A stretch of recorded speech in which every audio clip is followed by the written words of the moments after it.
how do you know, like from an analytics point of view, how do you know you have done a good job with both problem statements? Like at least like in your capacity at working at these firms, right?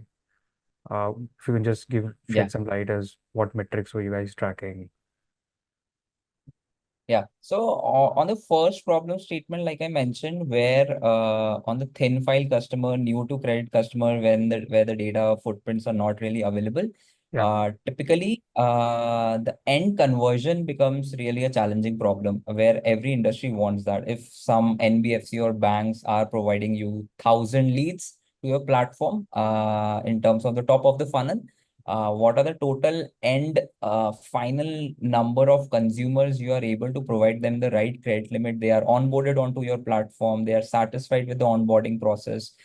Whatever steps that you have kept in middle of the funnels, they were able to successfully verify the identity, able to provide the relevant documents if possible. And what is the end metric in terms of the end conversion, right? And to be very honest, in credit space, also approval rate is a big challenging problem. Where typically the industry standards are the new to credit or thin file customers approval rate hover between 25 to 35%. You really need to be smart in terms of placing your right data solutions, analytics solution, or rather building some data science model where you can just skip the processes and make the approval rate go as high as 50%, 60%. That's a big, massive milestone in terms of the approvals as a parameter.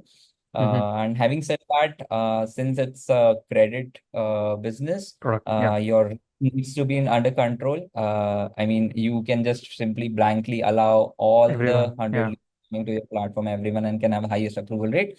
But what about if they don't pay you back? yeah, That's where yeah, it will have a hit on your business. So maintaining the right kind of NPAs with the right kind of approval rate was a great success metric.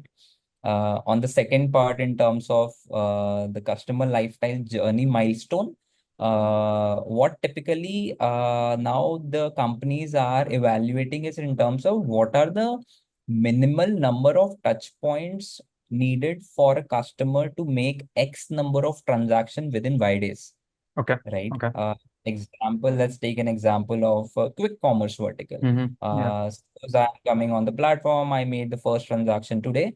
How quickly I'll be able to make the third transaction, the seventh transaction, the 10th transaction in the next week or in the following weeks, right? yeah, yeah, Uh, that's the real juice in terms of creating the habit of a customer in terms of right. spending capacity, right? So how Once the quickly, like habit is how many days it does take to probably, let's say, there's a milestone of like 4 or 5 orders. So how quickly correct, do correct. you get One there? is in terms of habit creation, and then the second milestone in terms of habit build, right? Once the habit Yeah, creation has happened, is your retention metric plateauing at a particular point in time, and then you just don't need to do anything in yeah, terms of because the yeah. customer is happy with your service and sticking around with the product.